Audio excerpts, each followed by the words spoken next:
Hey everyone, welcome to the House of Blues here in San Diego. We are here to ride the brand new 2018 Yamaha Star Eluder. Now, the Star Eluder is the bagger version of the Star Venture, which is Yamaha's kind of big granddaddy touring bike that was released to the media about 6 months ago in 2017. We haven't had a chance to ride that, we will do so, but here she is, right here. The Star Eluder is powered by an 1854cc air-cooled V-twin that pumps out a maximum torque of 126 pounds-feet at 2,500 RPM. Up front is a massive 7-inch LCD screen. It's absolutely rammed with features, you can voice command everything, and you access it all through the switch block on the left handlebar or while you're plugged in via your helmet. This is the first couple of hours really that we'll be playing around with this navigation system, and to master any navigation system these days, you really have to have them for weeks. I find this one is, like we'll switch her on here. Actually, while I've got you, I think that switch is a bit dinky. You know, it's not that nice a thing really. So, actually, let's just go here. Come on, you can turn on. Let's just,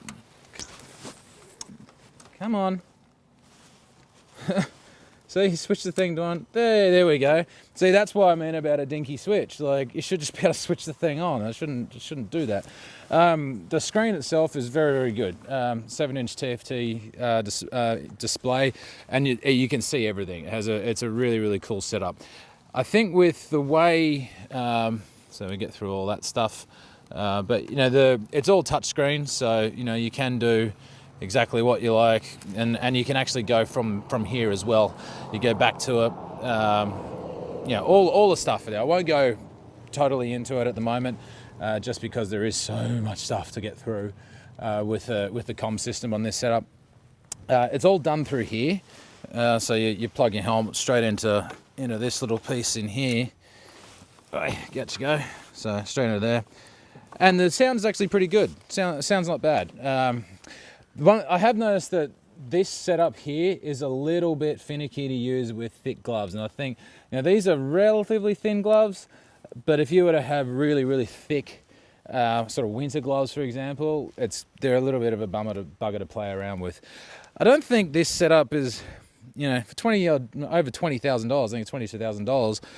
I would like this to be a little bit just, I suppose, aesthetically appealing if we're being picky, I guess. It does look I reckon they could have upped the game a little bit on the design of that. But in terms of functionality, especially like the big switches like that, and your cruise control and all that stuff, works really, really well.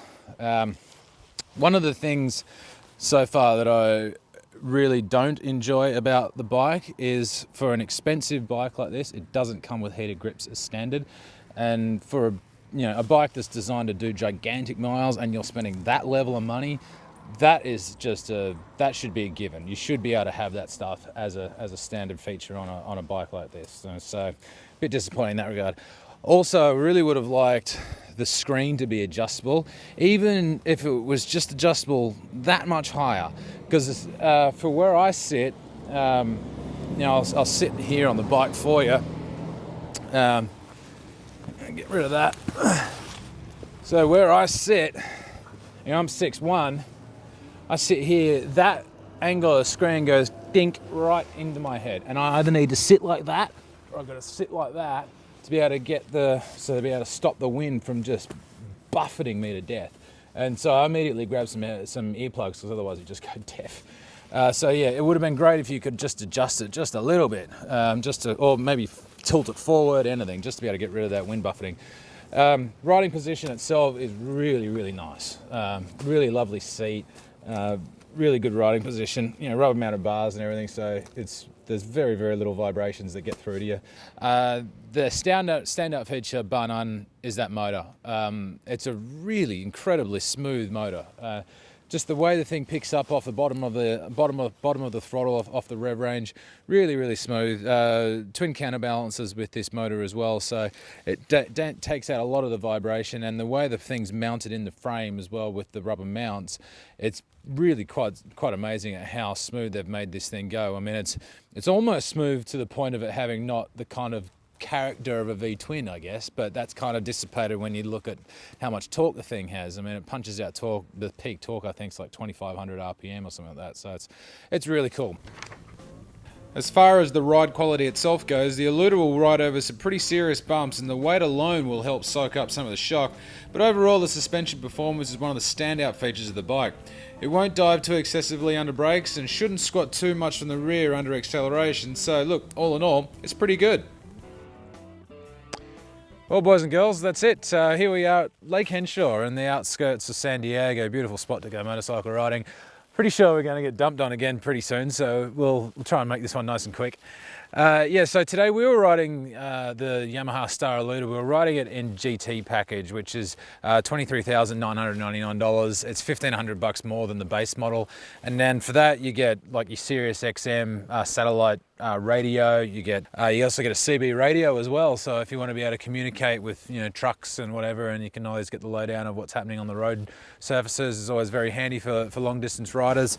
You're also going to get your GPS as well. Now, your GPS is obviously the thing that most riders are going to want when they're buying this thing. That, for me, the GPS system I actually found worked quite well. A couple of the other riders found that sometimes it would drop out, but I never had a problem with the system today, which I was really pleased with. It always kept me on track. Like it didn't seem to drop out anywhere. The gearbox is surprisingly good on this. I've found a lot of really big capacity V-twins like this, the big air-cooled twins. Historically they've had pretty crappy gearboxes. It's that old bag of spanners, like throw a wrench at a wall, kind of ding when you click it into first gear. But the Yamaha, along with a lot of other manufacturers who do this style of engine, have really upped their game, and this gearbox is very, very good. When the fourth and fifth gear on this bike are an overdrive as well. So to be honest, I barely touched sixth gear. In fact, when I did touch sixth gear, I was like, well, this thing just feels like it's going to stall. So I kept it in fifth gear the whole day for when I was cruising along, and that still offered pretty good acceleration, especially when you're coupled into the sport mode. You get touring and sport mode with the throttle, and that was fine. And it's plenty of good torque as well. The thing pumps out its best torque at 2,500 odd RPM is your peak torque. And it really does chug along. It's a really enjoyable thing, and nothing like the throttle response is very nice. It doesn't feel like it's lurching, and the fueling is very good.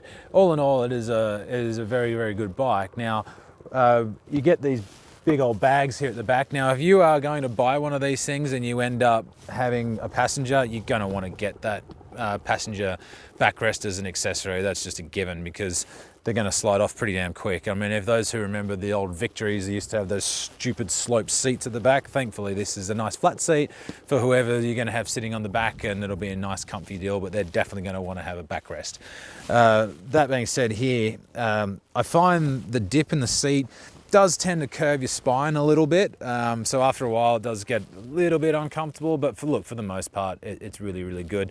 The handlebars are nice rubber mounted as well, as you can see me doing that, so they do move, and they do take out they move at here, but you're not going to really notice it at speed, and it does take out a huge amount of the vibrations and the shock that you get when you're going over bumps.